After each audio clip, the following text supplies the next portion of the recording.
Então, amiga, eu estou assim, né? Mas vamos tentar explicar.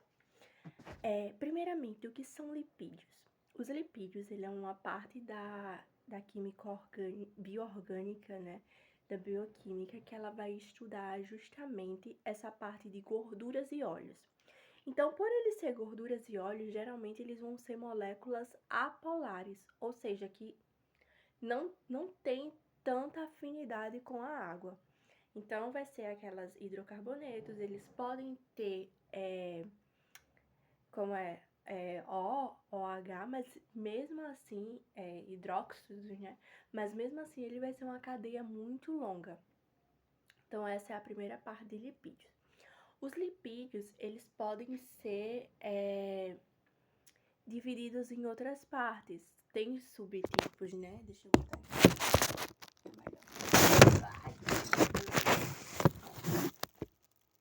Tem subtipos, e alguns subtipos são os ácidos graxos,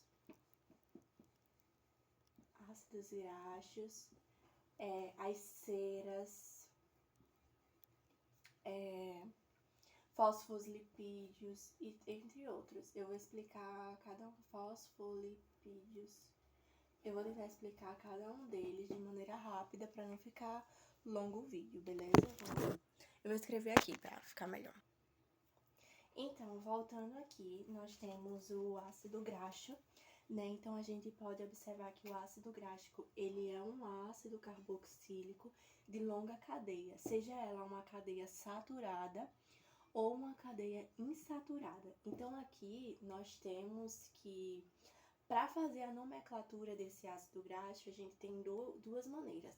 A primeira maneira é a gente contando os carbonos daqui da extremidade da função para cá, que vai ser 1, 2, 3, 4, 5, 6, 7, 8, 9, 9Z. E aí colocar que esse daqui tem 18 carbonos, né? Octadecenoico. Octadecenoico, porque são 18 carbônicos. Ou a gente conta dessa extremidade aqui. 1, 2, 3, 4, 5, 6, 7, 8, 9. E aqui a gente bota ômega 9. Esse é o ômega 9. E da mesma forma aqui embaixo, a gente conta até as duplas, né? Desse aqui vai todas as duplas. Então, 1, 2, 3, 4, 5, 6, 7, 8, 9. Ai, meu Deus, o 4. 9Z, aí. 10, 11, 12. 12Z. 13, 14. 14Z. Então, 12, 13, 14, 15. 15Z. E a gente coloca octadecenoico porque são 18. Ou a gente conta da primeira extremidade daqui. 1, 2, 3. Ômega 3. Esse aqui é um átomo ômega 3. Nos ácidos graxos, a maioria, eles estão sempre em cis.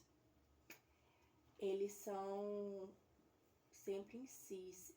E isso é por causa das enzimas, que as próprias enzimas, elas já estão designadas para formarem moléculas em cis. Então, as enzimas que formam. Outra coisa importante... Eita, não vai. Não acredito. Meu Deus. Sim, amiga, ficou meio escuro, mas é isso. Pega esse outro lápis. É sobre o ponto de fusão. Esse não tá pegando, meu Deus. É sobre o ponto de fusão.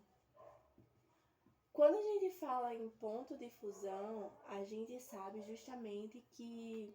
Fusão. A gente sabe justamente que é a passagem do estado sólido para o estado líquido, não é isso? A fusão é isso.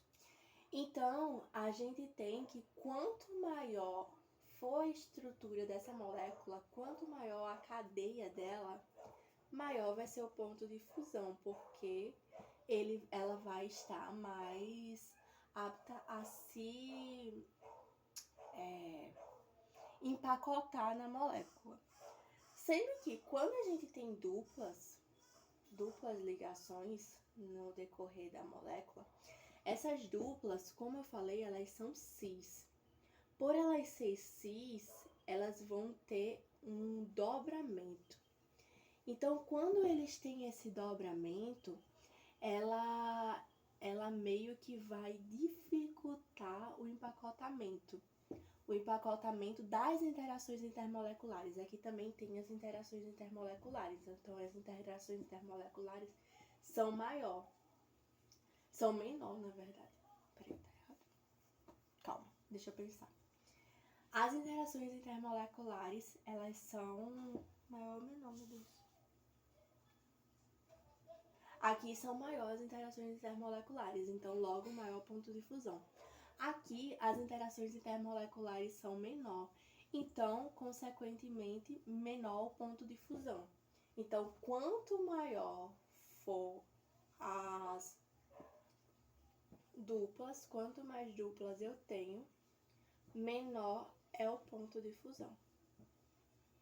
Então a gente tem alguns exemplos, eu vou tentar dar alguns exemplos para tu. Aqui, né, a gente tem duas moléculas, ambas as moléculas elas têm a mesma quantidade de carbono, né? Então não pode ser por conta da cadeia que o ponto de fusão ele diminui tanto. O ponto de fusão ele diminui de 63 para 0. Então é uma grande diminuição. Dá pra ver? É uma grande diminuição, né? Então, deixa eu deixar assim pra ver se... Então, a gente percebe que isso é uma grande diminuição. Então, a gente vai olhar o que pode acontecer. Aqui, a gente tem um ponto, uma dupla ligação. E é por conta dessa dupla ligação que o ponto de fusão, ele diminui tanto. Porque como essa daqui é cis, ele vai ter dobras. E aí, por ter dobras, as interações intermoleculares, elas vão ser menores. Como as interações intermoleculares são menores, a molécula ela vai ter essa capacidade de diminuir o ponto de fusão. Então, o ponto de fusão também é menor.